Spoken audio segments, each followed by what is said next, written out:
lunchtime webinar from Hendricks Wealth and Estate Management. I'm Jim Madel, financial advisor with our firm. I'm joined here today by Dan Leitner and Jim Hendricks. Our topic for today, I'm going to focus on what to do if and when you receive an inheritance, and more importantly, how to make it last. Receiving an inheritance is one of the most emotionally complex financial events a person can experience. It isn't just a financial transaction. It's a profound moment that most often happens during a time of grief and sorrow. It's about legacy, family, and a new sense of responsibility. Our goal today is to give you a clear, professional, and actionable roadmap. We'll cut through the confusion, talk about the tax traps to avoid, and discuss specific benefits to maximize. By the end, I hope you'll have a confident framework for making smart financial decisions for your future should you unfortunately receive an inheritance of any size. There is a Q&A button down at the bottom of your screen for you to add any questions, and we'll look to answer any of those following the presentation.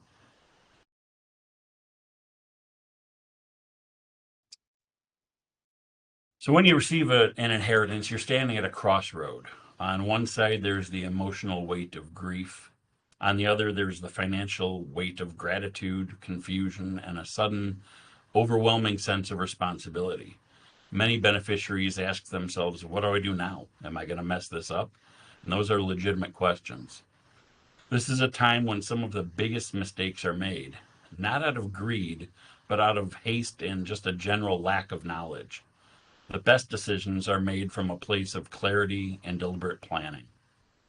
So today we're going to try to provide that clarity for you. Our agenda is going to be simple but crucial. First, we're going to talk about what to do in the first 90 days. And that's what to do, but more importantly, what not to do. Second, we'll demystify the IRA tax bomb, specifically the 10-year rule that was introduced in 2020. And third, we're going to look at the brokerage bonus, which houses a powerful tax benefit for us. And then finally, we'll put it all together in a strategy for life to make an inheritance truly last. One of the most important pieces of advice for the first 90 days is to do almost nothing financially. Your financial plan should not be a reaction to grief or, in some cases, greed. As the slide says, please do not buy the boat. Do not immediately pay off your 3 to 5% mortgage when your cash could be earning more. And if the inheritance is significant enough, don't quit your job. Your biggest task, not tax, we'll talk about that later. Your biggest task in the first 90 days is to get yourself organized. You're going to do this in 3 steps. 1, you're going to secure the cash. Any immediate cash you receive, whether it's from a checking account or life insurance, should go into a new, separate high-yield savings account. Do not commingle it with your household money. This creates a firewall and prevents impulse spending. Also, if you're married, you would be wise not to mix the inherited assets with your current joint cash. An inheritance is not considered a marital asset until it is mixed with that marital cash. Number 2, identify all your assets. Here you need to become a little bit of a detective. You want to gather statements. We need to know exactly what we're dealing with. Is it a traditional IRA, a Roth IRA, a brokerage account? Is it proceeds from sale of a home or other real estate? The rules, which we're going to cover in a little bit here, are wildly different for each, and making any missteps can cost you valuable dollars. And third, you're going to want to assemble your pro team. This is not a do-it-yourself project. The stakes are too high. You're going to want a 3-stool approach of a team of professionals who will talk to each other and help you through this process. 1 is a financial advisor to create the strategy. 2, a CPA to handle the tax implications. And 3, an estate attorney to settle the legal side of things for you. Trying to save a few dollars here can cost you much more down the road.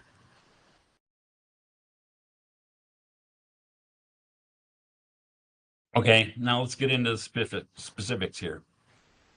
The most complex of any inheritance is always the retirement accounts, IRAs, 401ks, and the like. The rules are entirely dependent on your relationship to the person that passed. Path one is the spousal beneficiary. If you are the spouse, you have a great deal of flexibility here. You do have several options, but the most powerful and common is the spousal rollover.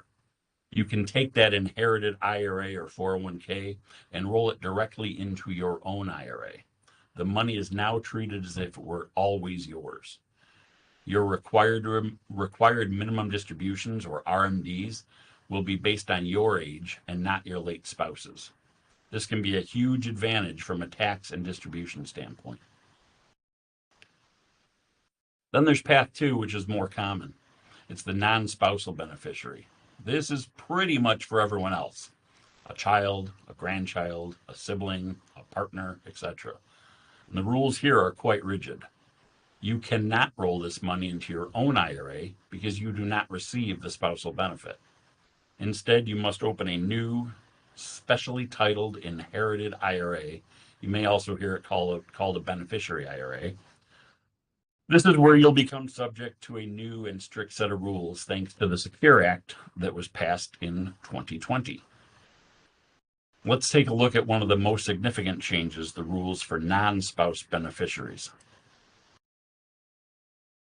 If you're a non-spousal beneficiary, this is the most important and potential problematic rule you'll need to know: the 10-year rule. Prior to the Secure Act being implemented, inherited IRAs were subject to something called the stretch rule. And the stretch rule allowed non-spouse beneficiaries to stretch their withdrawals over their entire lifetime, allowing you to spread distributions from the inherited IRA over the course of many years. The Secure Act replaced it with something called the 10-year rule, which is a potential tax time bomb if you don't plan wisely. The 10-year rule states that you must withdraw the entire balance of that inherited IRA by December 31st of the 10th year following the year the original owner, passed away. The entire account must be empty by that date. So why do I call it a tax bomb? If that IRA is a traditional IRA, which is the most common, every dollar you withdraw is taxed as ordinary income. Any withdrawals are added on top of your salary, your spouse's salary, and any other household income you may have, and oftentimes this can bump you into a higher tax bracket. The money must be withdrawn from the inherited IRA. It does not have to be spent, but it must be cleared from the account and taxes must be paid. So imagine inheriting a $500,000 IRA and you don't know the rules. So you just let it sit. And then in year 10, you have an accountant that says, oops, you have to take all this out in this 1 year. So you withdraw $500,000 in year 10. That one-time withdrawal could launch you from the 22% tax bracket to the 37% tax bracket, in essence, causing you to lose an extra $100,000 or more to taxes needlessly. And kaboom, you've set off the tax time bomb. This is the single biggest and most costly mistake a lot of beneficiaries of IRAs make, purely because they're unaware of the new tax rules.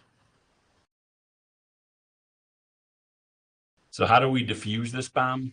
We don't wait. We don't take a lump sum. We plan. We smooth the tax impact over the 10-year window we're given by the IRS. If you look at that bar graph, and it's a little light at the top, but if you look at the bar graph, that red bar is the wait and see disaster we discussed earlier. You take it all in year 10 and you pay the highest possible tax rate, 37%. The green bar is the planning strategy. By working with a financial advisor and CPA, they can look at your income and build a plan that determines a distribution strategy that allows for the greatest tax efficiency. Based on the specific distribution plan that's implemented, let's say you can strategically withdraw $50,000 every year for 10 years, keeping you in a lower tax bracket, your total tax savings can be quite significant. Your distributions will likely vary every year as well, because it's an active year-by-year strategy. Maybe you're planning to take a sabbatical in 3 years, So that's going to be a lower income year. That's going to be a perfect time to take a larger distribution from the inherited IRA because your income will be lower at that point. Build the plan and then monitor your specific situation each year to make necessary adjustments to keep more of your inheritance in your hands and give less to the IRS. And while traditional IRAs are more common, what do you do with an inherited Roth IRA? This is a key point here. The 10-year rule still applies. You still are required to empty a Roth IRA, inherited Roth IRA, within the 10-year window. But the magical difference, every single withdrawal is 100% tax-free. You still need a plan, but it's a plan for when to take the money out of this Roth IRA, not how to avoid taxes. By keeping the money invested inside the inherited IRA for longer, you're going to continue to get tax-free growth for that entire 10-year window. However, if you don't empty the inherited Roth IRA in year 10, the remaining balance is subject to a 50% penalty by the IRA, and that's a really big tax bomb. So we want to build a plan to move any inherited Roth assets out of the inherited account and into an individual investment account in year 10 to keep it invested while avoiding unnecessary penalties. All right, we've talked about the tax traps. Now let's talk about the big tax bonus, and that comes with inherited brokerage accounts. These are regular non-retirement investment accounts, similar to a savings account you might have at a bank. These brokerage accounts are treated completely different. And believe it or not, the tax rules are 100% in our favor. It's because of one big, beautiful concept called a step-up in basis. So let's walk through a step-up in basis concept. Let's say your mom was a brilliant investor. In 1990, she bought $10,000 of Apple stock. So that $10,000 she bought is her cost basis. Today, let's say it's worth $500,000. That $490,000 growth is a taxable gain. If she were to sell that stock today, she would owe capital gains tax on that entire $490,000. But she didn't. She passed away, and you were fortunate enough to inherit that money. The IRS, in this one instance, is very generous. They will step up your cost basis from her original $10,000 to the fair market value on the day she passed. So your new cost basis is now $500,000. What does this mean? It means you get to sell that stock the very next day for $500,000, and your taxable gain on that is zero. That $490,000 gain that she had, poof, magically erased, 100% tax-free. This is arguably the single most powerful tax break in all of estate planning. So why is the step-up in basis so powerful? Because it gives you a get-out-of-jail-free card for bad, old, or over-concentrated portfolios that you may have inherited. What's the trap here? Emotional attachment. We hear it all the time. I can't sell mom's favorite stock, or this name your favorite stock has been in the family for 60 years. Let me be clear, as a fiduciary advisor, I can safely say a portfolio that was appropriate for an 80-year-old is not very likely appropriate for a 50-year-old. That emotional attachment can be incredibly costly. The action is simple. You need to reallocate. The step-up in basis that we're talking about gives you a golden opportunity. We can sell that portfolio of, let's say, 10 random stocks, where 50% might be tied up in one company, completely tax-free. We can then use that cash to build a modern, globally diversified portfolio that's designed for your goals, your timeline, and your risk tolerance. It's a clean reset. Same would be true for those inherited IRAs, both traditional and Roth. Make sure they are reinvested to match your specific situation. An 80-year-old may have a large concentration of bond funds or other fixed income investments in their portfolio, as that was an appropriate investment strategy for them.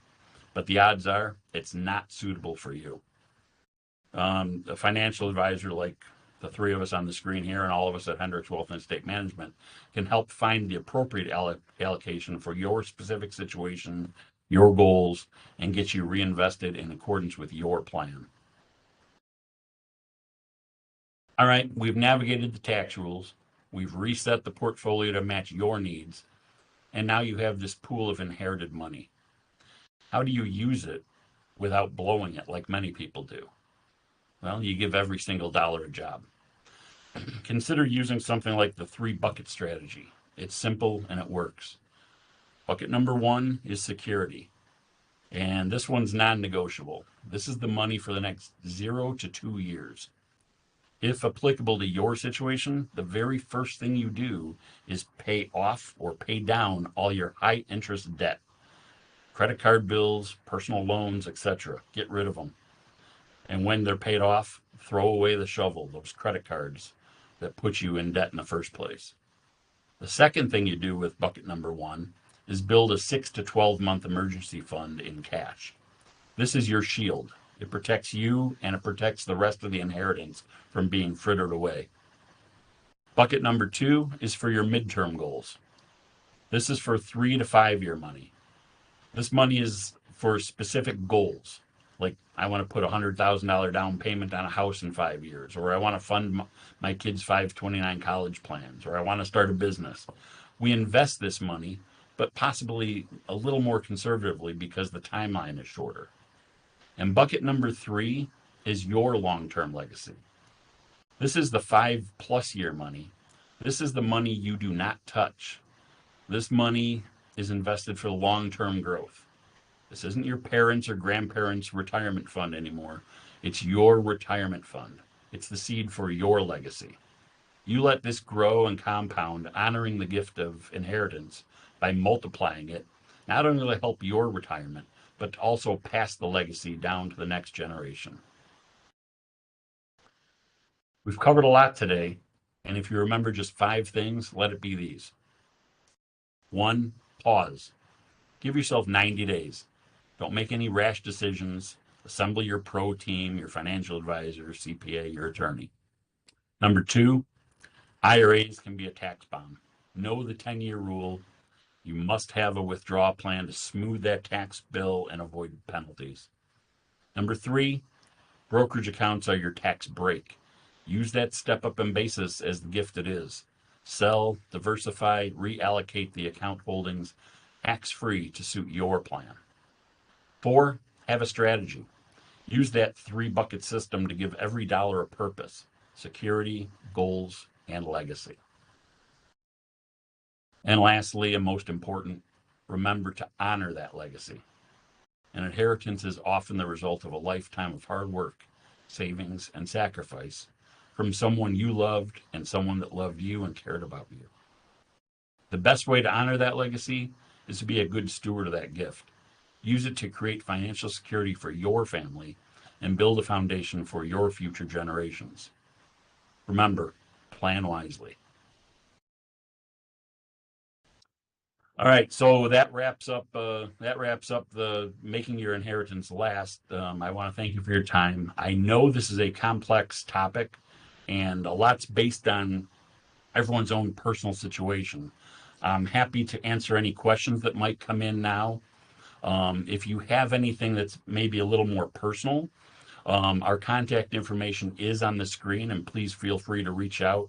You can schedule a private complimentary consultation to discuss your specific situation in more detail. So now we'll look and see if there's any questions coming in here.